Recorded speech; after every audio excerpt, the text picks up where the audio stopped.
नमस्कार दोस्तों, आप सभी का आपके यूट्यूब चैनल गौतम स्टडी अड्डा पे बहुत बहुत स्वागत है। तो दोस्तों, आज मैंने आपके लिए पृथ्वी और उसके सौर्यक संबंध से संबंधित भूगोल के सबसे महत्वपूर्ण प्रश्न लेकर के आया हूं और वो भी टॉपिक वाइज लेकर के आया हूं। दोस्तों, ऐसे ही मैं आपको भूगोल का, ज्योग्राफी का पूरा क्वेश्चन करवा दूंगा टॉपिक वाइज दोस्तों, जैसे कि आज मैंने पृथ्वी और उसके सौर्यक संबंध से लाया है। तो चलिए देर न करते हुए आज के क्लास को स्टार्ट करते हैं। तो दोस्तों, अगर आप लोग मेरे चैनल पर नए हैं तो प्लीज सब्सक्राइब जरूर कर दीजिएगा। सब्सक्राइब करने के बाद बेल आइकन आता है, बेल आइकन को ऑल पे प्रेस जरूर कीजिएगा। चलिए क्वेश्चन नंबर 1 स्टार्ट करते हैं। वसंत विषुव कब होती है? तो दोस्तों, आपका आंसर हो जाएगा वसंत विषुव कब होती है? तो 21 मार्च को होती है। ऑप्शन बी आपका सही होगा। अब इससे रिलेटेड क्या पॉइंट है वो देख लेते हैं। कर्क संक्रांति, मकर संक्रांति और विषुव। तो देखिए दोस्तों, कर्क संक्रांति जो होता है 21 जून को सूर्य कर्क रेखा पर लंबवत होता है, उसे कर्क संक्रांति कहते हैं। इस दिन उत्तरी गोलार्ध में सबसे बड़ा दिन होता है। मकर संक्रांति 22 दिसंबर को सूर्य मकर रेखा पर लंबवत होता है, इसे मकर संक्रांति कहते हैं। इस दिन दक्षिणी गोलार्ध में सबसे बड़ा दिन होता है 22 दिसंबर को।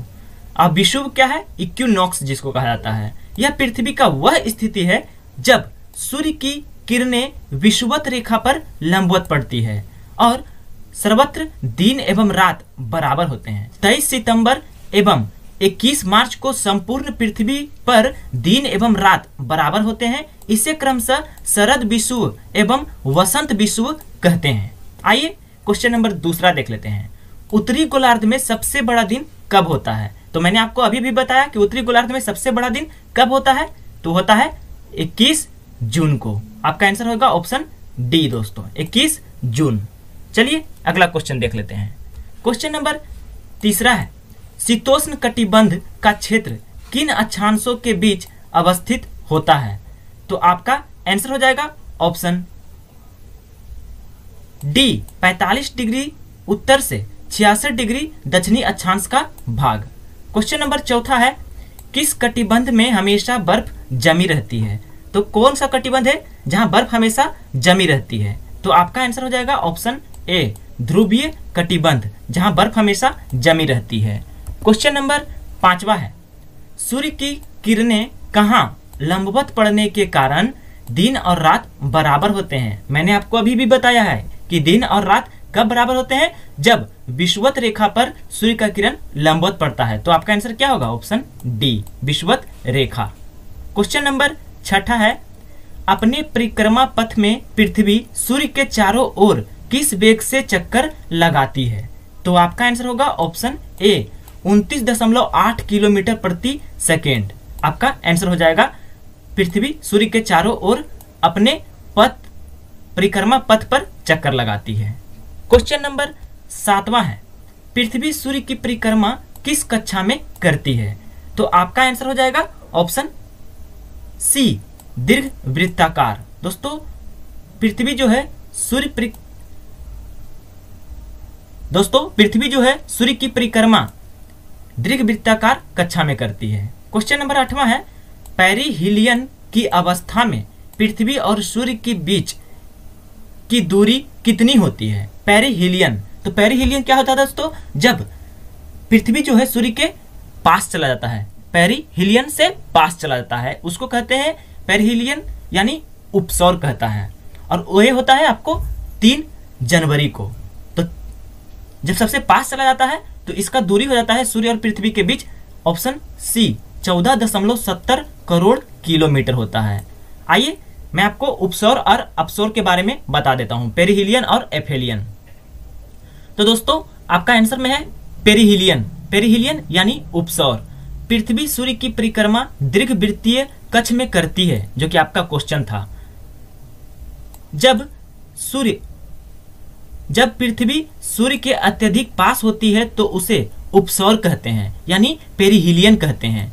ऐसी स्थिति 3 जनवरी को होती है। ऐसी स्थिति में पृथ्वी और सूर्य के बीच दूरी 14.70 करोड़ किलोमीटर है और है उपसौर दोस्त। अब देखिए देख लेते हैं अपसौर यानी एफेलियन। अ से अपसौर और ए से एफेलियन। पृथ्वी जब सूर्य से अधिकतम दूरी पर होती है तो उसे अपसौर कहते हैं, यानी एफेलियन कहते हैं। ऐसी स्थिति 4 जुलाई को होती है। ऐसी स्थिति में पृथ्वी और सूर्य के बीच की दूरी 15.21 करोड़ किलोमीटर होती है, जो कि ऑप्शन डी में आप लोग देख रहे होंगे। चलिए अगला क्वेश्चन देख लेते हैं। इतना डिटेल में आपको कोई भी वीडियो देने वाला नहीं है दोस्तों, सिर्फ क्वेश्चन लाता है और उसका आंसर बता देता है बस। मेरे इसी चैनल पे आपको ऐसा वीडियो मिलेगा जिसमें आपको सॉल्यूशन भी देखने को मिल जाएगा। उससे आपको कोई भी क्वेश्चन आएगा अगर नेक्स्ट टाइम, तो आप उसका आंसर बता सकते हैं, दे सकते हैं। आपसे छूटेगा कोई भी क्वेश्चन नहीं अगर मेरे वीडियो पे आप बने रहेंगे मेरे चैनल पे। तो इसलिए मेरे चैनल को सब्सक्राइब कर ले। सब्सक्राइब करने के बाद बेल आइकन आता है, बेल आइकन को ऑल पे प्रेस जरूर कीजिएगा ताकि मेरे वीडियो का कोई भी नोटिफिकेशन आपके पास चला जाए। कोई भी वीडियो डालूं तो आपके पास चला जाए, इसलिए बेल आइकन को ऑल पे प्रेस कीजिएगा। चलिए क्वेश्चन नंबर 9 देखते हैं। निम्न में से किससे अंतरराष्ट्रीय तिथि रेखा नहीं गुजरती है? तो आपका आंसर हो जाएगा ऑप्शन डी, अटलांटिक महासागर। दोस्तों अंतरराष्ट्रीय तिथि रेखा जो है अटलांटिक महासागर से नहीं गुजरती है। अब आइए जान लेते हैं अंतरराष्ट्रीय तिथि रेखा जो है कहां कहां से गुजरता है। तो अंतरराष्ट्रीय तिथि रेखा आर्कटिक सागर, चुकी सागर, बेरिंग स्ट्रीट एवं प्रशांत महासागर से गुजरती है और बेरिंग जलसंधि अंतरराष्ट्रीय तिथि रेखा के समानांतर स्थित है। चलिए क्वेश्चन नंबर 10वां देख लेते हैं। ग्रीन बीच कहां स्थित है? तो आपका आंसर हो जाएगा option D, option C, United Kingdom. दोस्तों ग्रीन बीच जो है यूनाइटेड किंगडम लंदन में स्थित है। अब आइए इससे भी डिटेल ले लेते हैं, क्योंकि अगर इससे रिलेटेड आगे क्वेश्चन आए तो आप आंसर दे सकें, या एग्जाम में आए तो आप आंसर दे सकें। ग्रीन बीच यानी उत्तर 0 डिग्री देशांतर पर है, जो ग्रीनलैंड व नार्बोनियन सागर व ब्रिटेन, स्पेन, अल्जीरिया, फ्रांस, मार्ले, बुर्किना फासो, घाना व दक्षिण अटलांटिक समुद्र से गुजरता है।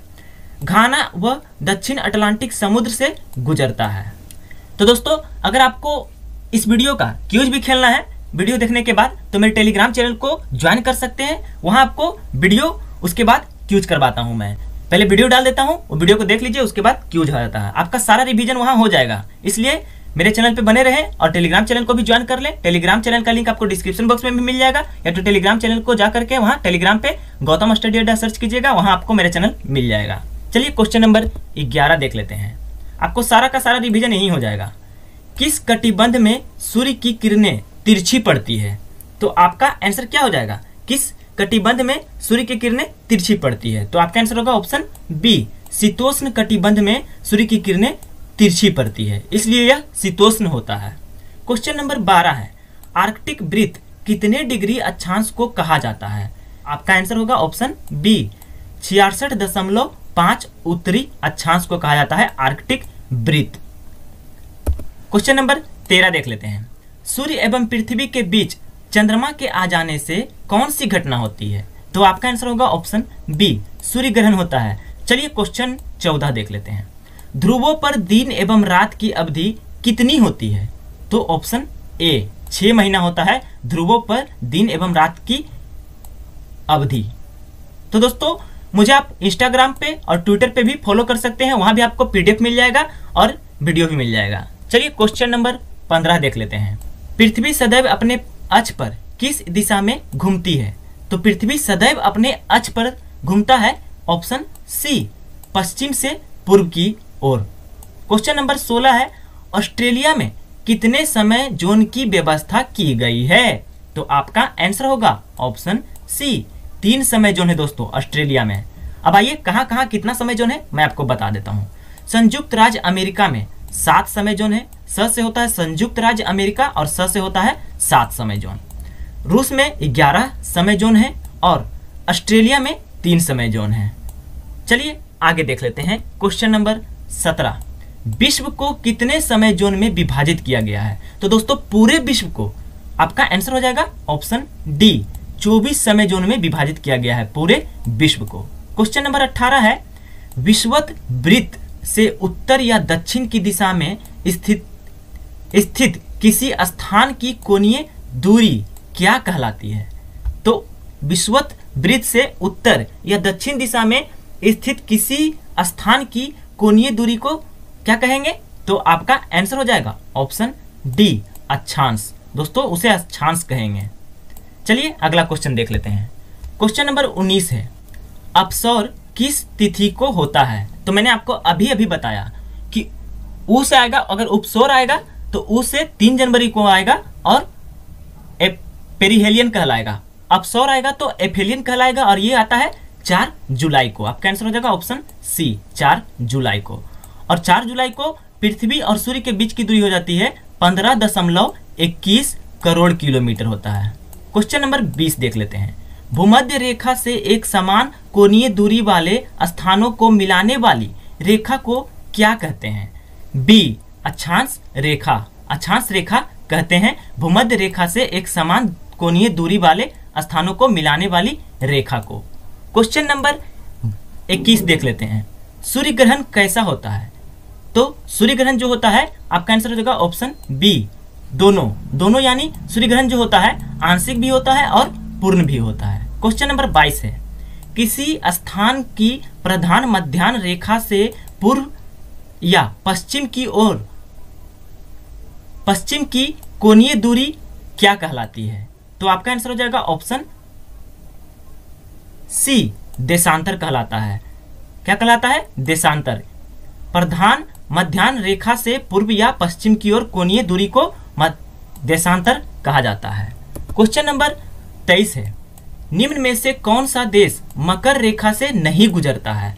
तो कौन सा ऐसा देश है जो कि मकर रेखा से नहीं गुजरता है? तो आपका आंसर होने वाला है ऑप्शन सी, गेबोन। गेबोन जो है देश जो कि मकर रेखा से नहीं होकर के गुजरता है। अब चलिए जान लेते हैं कौन कौन सा देश ऐसा है जो कि मकर रेखा से होकर के गुजरता है। तो मकर रेखा पर स्थित देश को टोटल 11 देश हैं जो कि मकर रेखा पर स्थित हैं।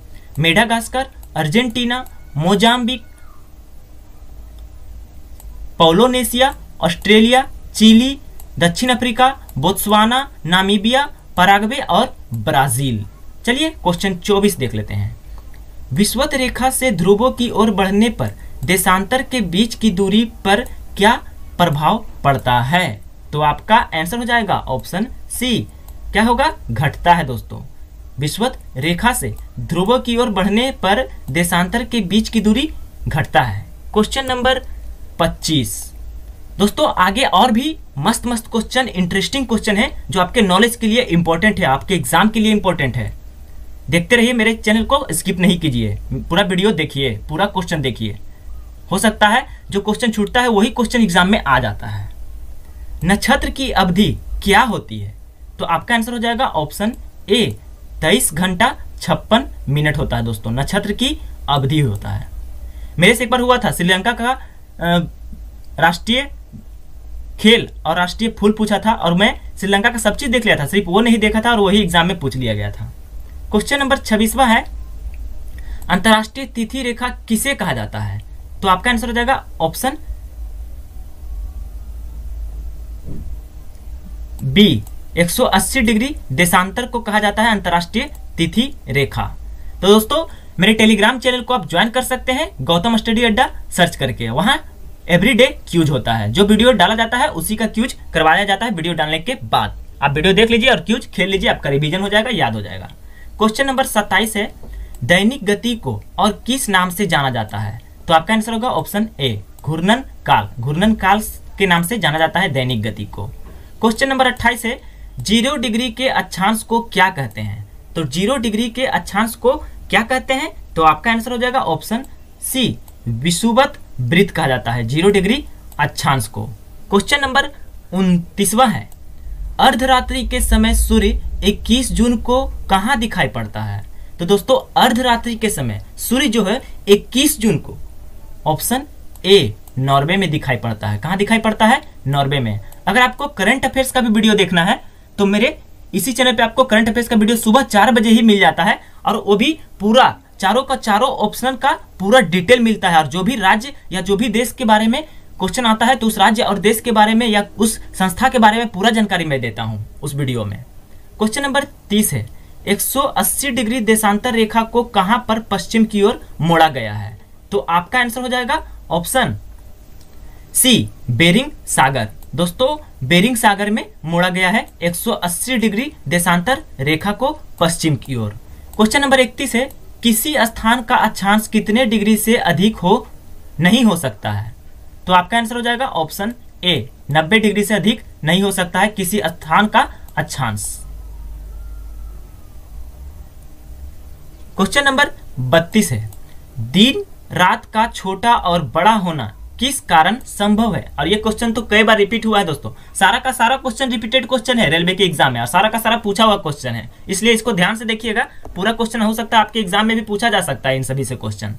तो दिन रात का छोटा और बड़ा होना किस कारण संभव है, तो आपका आंसर होगा ऑप्शन ए, पृथ्वी को अपने अक्ष पर झुकने के कारण दिन और रात का छोटा और बड़ा होना संभव है।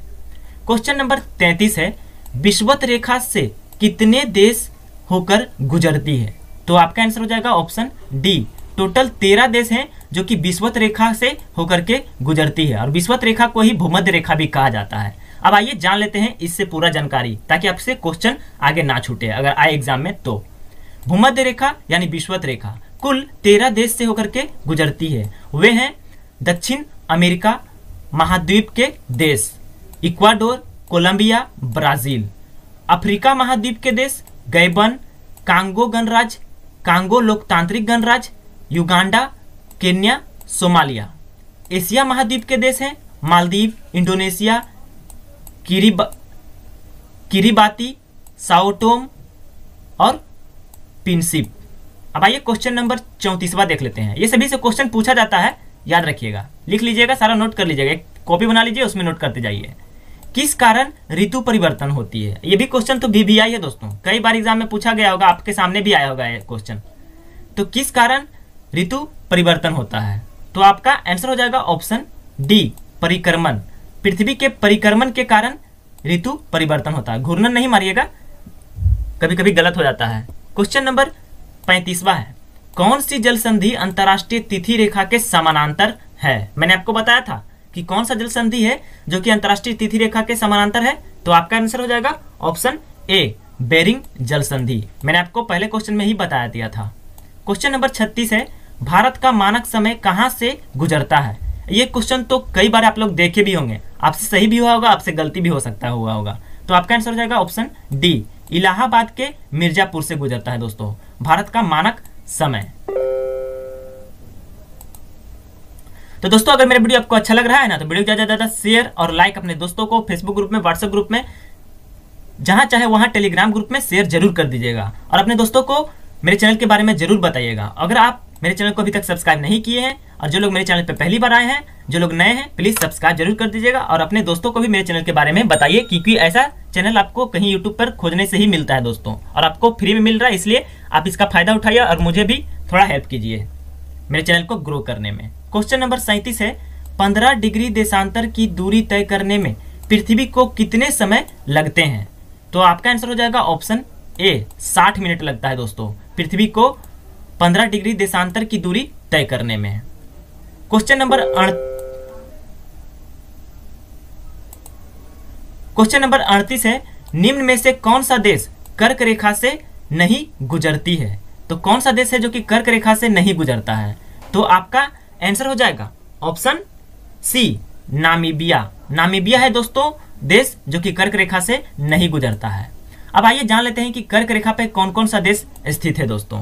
तो दोस्तों कर्क रेखा पे कुल 18 देश स्थित है दोस्तों, और उन सभी देशों की सूची यहाँ शामिल है, मेक्सिको, अल्जीरिया, माली, मारितानिया, इजिप्ट जिसको मिस्र के नाम से जाना जाता है, नाइजर, म्यांमार, संयुक्त अरब अमीरात यानी UAE, बहामास, ताइवान, ओमान, चाड जो कि उत्तरतम सीमा में, चीन, बांग्लादेश, मोरक्को, सऊदी अरब, भारत और लीबिया। अब दोस्तों आइए जान लेते हैं कि भारत में कर्क रेखा किन राज्यों से होकर के गुजरता है। टोटल 8 राज्यों से होकर के गुजरता है भारत में कर्क रेखा। मेरे करंट अफेयर्स के भी वीडियो में आपको स्टेट का जो भी क्वेश्चन आएगा उसमें जो कर्क रेखा से गुजरता है तो उसमें भी मैंने आपको बताया है। तो दोस्तों 8 राज्यों से होकर के गुजरता है कर्क रेखा भारत में, गुजरात, उसके बाद राजस्थान, मध्य प्रदेश, छत्तीसगढ़, झारखंड, पश्चिम बंगाल, त्रिपुरा और मिजोरम से होकर के गुजरता है भारत में। चलिए अगला क्वेश्चन देख लेते हैं।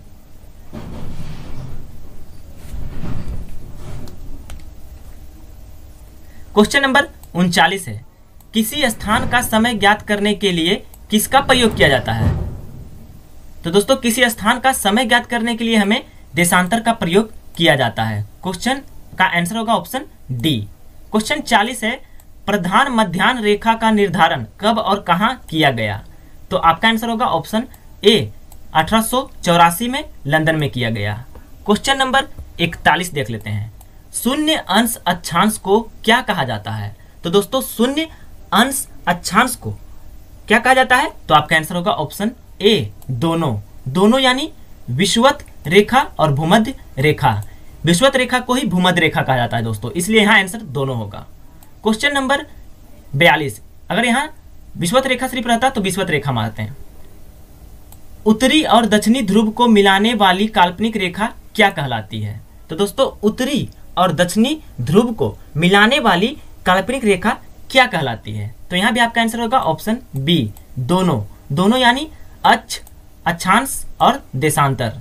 दोस्तों यहाँ अक्ष लिखा गया है, अक्षांश और देशांतर दोनों होगा इसका आंसर। क्वेश्चन नंबर 43 है, पृथ्वी पर वे दो बिंदु जिनसे होकर काल्पनिक अक्ष गुजरता है क्या कहते हैं? तो आपका आंसर हो जाएगा ऑप्शन बी, ध्रुव कहलाता है दोस्तों। क्या कहलाता है? ध्रुव। पृथ्वी पर वे दो बिंदु जिनसे होकर के काल्पनिक अक्ष गुजरता है उसे ध्रुव कहते हैं। क्वेश्चन 44 है, जीरो अंश अक्षांश एवं जीरो अंश देशांतर किस महासागर में काटती है? तो दोस्तों जीरो अंश अक्षांश और जीरो अंश देशांतर किस महासागर में काटती है? तो आपका आंसर होने वाला है ऑप्शन डी, अटलांटिक महासागर में काटता है जीरो अंश अक्षांश और जीरो अंश देशांतर। क्वेश्चन नंबर 45वां, जो कि आज का आखिरी और लास्ट क्वेश्चन है और बहुत ही इंटरेस्टिंग क्वेश्चन है, 23.5 डिग्री दक्षिणी अक्षांश को क्या कहते हैं? और ये क्वेश्चन बहुत बार आपके सामने आया होगा। तो 23.5 डिग्री दक्षिणी अक्षांश को क्या कहते हैं? तो आपका आंसर हो जाएगा ऑप्शन ए, मकर रेखा कहते हैं। क्या कहते हैं? मकर रेखा कहते हैं 23.5 डिग्री दक्षिणी अक्षांश को। थैंक यू दोस्तों, अपना ख्याल रखिए, कोरोना वायरस से बचे रहिएगा, स्टे होम स्टे सेफ। अगर आपको इस वीडियो का क्यूज खेलना है तो मेरे टेलीग्राम चैनल को ज्वाइन कर सकते हैं, वहां आपको इस वीडियो का क्यूज हो जाएगा, वहां आपको सारा रिवीजन भी हो जाएगा, याद भी हो जाएगा, ताकि एग्जाम में आएगा तो आप भूल नहीं पाइएगा।